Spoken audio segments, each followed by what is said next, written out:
Hello, my name is Russell Myers. Welcome to Issues Unite. So there has been a lot of fear-mongering and about China and talks about human rights issues and all this stuff regarding China in recent times. So let's take a look at some of this in many ways. People are saying China wants to dominate,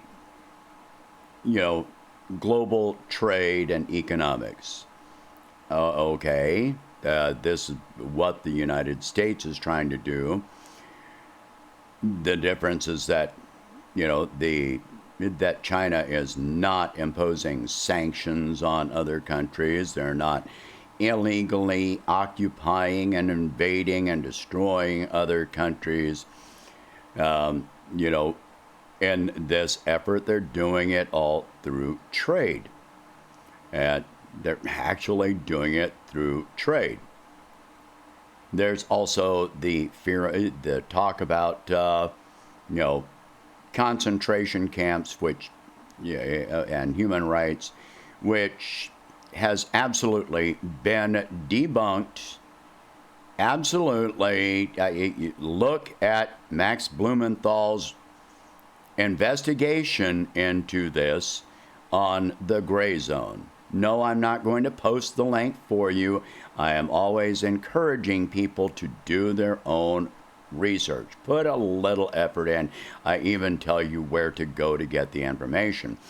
All the claims about, the Uyghurs in China, all come down to one single source, one person that is the source of these claims. One person that has not been to China. So let's ignore all that. And if you want to talk about human rights, let's talk about the homeless in the United States. Let's talk about the mass incarceration, the prison and jail system in the United States. Let's talk about people without medical care. We can talk about all that, but that's all beside the point. Let's get back to trade. All right, so China is cracking down, and they're making this into a bad thing. They are cracking down on, unethical,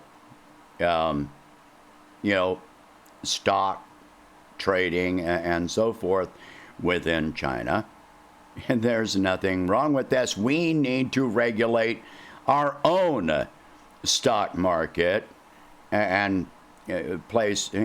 What they are doing is trying to prevent a collapse. Most banking in China is nationalized. This is not a bad thing. This is a good thing. What it means is that if a company goes into debt in China, they are in debt to China, to the people of China, to the government of China. So what happens if a company, a large company, starts to go under, and fail in China? Well, then the government steps in and they seize that company. They nationalize that company. What does it do? It prevents jobs from being lost. It stops trade from being lost. It stops the flow of wealth to the very top, to the 0.1% in China. Whereas here, a company fails, possibly tens of thousands of jobs get lost. They no longer exist. The company declares bankruptcy. A lot of their debt is written off, and we pick up the cost, even as we lose jobs and trade. People want to talk about China being authoritarian. I'm not saying that any of this is good, and in all respects. But even they talk about the social credit, the social credit scoring, or whatever you want to call it. Compare this to the privatized capitalist credit scoring system. Compare this to the fact that your employer, a potential employer, a current employer, can monitor your social media, and your employment is dependent upon their arbitrary determination as to whether you are good enough. Well, even if you've got a low credit score in China, you know what you got? You still got housing as a right. You still got universal medical care, universal health care. You still got, the right to an education. You got one of the best mass transportation systems in the world. If, companies lock down and the government steps in and says, we're going into quarantine, guess what? You still get to eat. They make it such a bad thing that China is talking about limiting how much children can play games online. Okay, what does that mean that these people are going to do as an alternative? It means they're going to spend more time doing homework. It means they're going to go out and get up from the couch and go outside and be more active, which means they're going to be healthier. They're going to interact with one another, which improves their social skills. They may go out and work. There are so many alternatives. I mean, what did we do in this country before the internet and online gaming and so forth and so on? Why is this such a concern? They're not saying you can't play games at all. They're saying that there needs to be a limit. Okay? Now, I don't agree with the decision, but, that's their system. It's not our country. So if China dominates us globally, which, there's all this talk about how China relies on trade with the United States, and this is a lie. Even before the pandemic, U.S. trade with China accounted for 4% of China's GDP. So if they completely eliminated trade with the United States, it would really mean nothing to their GDP. And they are trying to expand trade with other countries, which will displace our trade. The Belt and Road Initiative is doing exactly that. We run a trade deficit with China. We don't produce enough. There are two things which are our biggest exports to China. One is services, which they are building up and reducing the impact of U.S. services to their country, and agricultural products, crops, so forth, soybeans, corn, etc., which have already being decimated because of the drought and weather conditions in the United States, which have massively reduced our crop outputs. And if we are so food insecure, so many Americans are food insecure, and our grocery prices, as I've already illustrated, are going up, going up, going up, and we're exporting our food, this only worsens the situation. You cannot blame China for this. The fact that we don't produce anything for export is not China's fault. That is a domestic issue.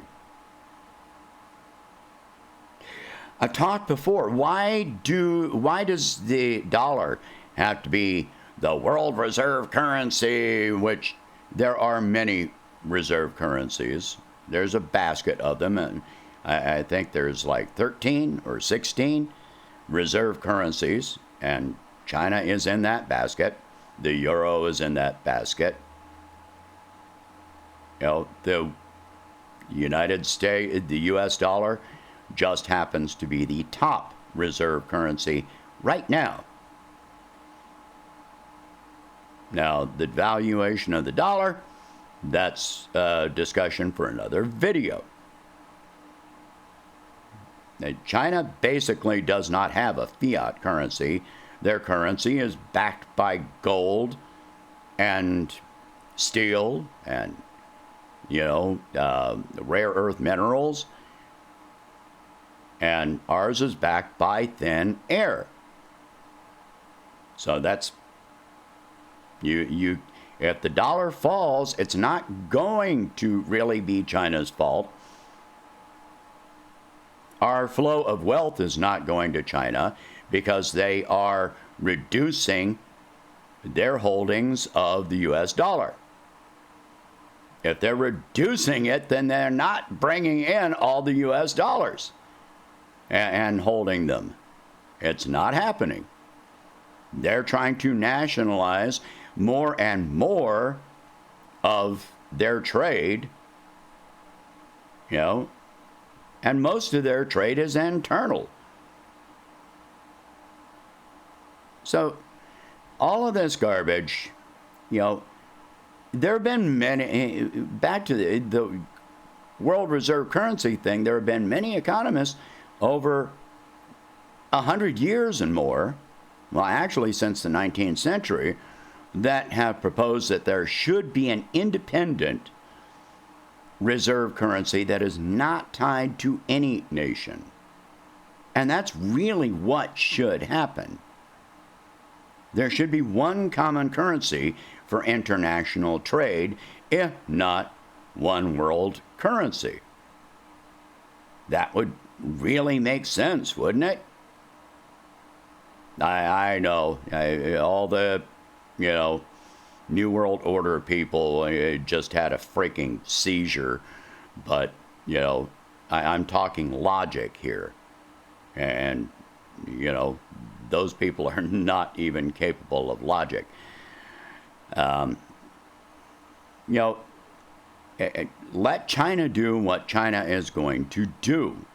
They do not have ships off in the Gulf of Mexico or off the coast of California. We've got warships in the South China Sea.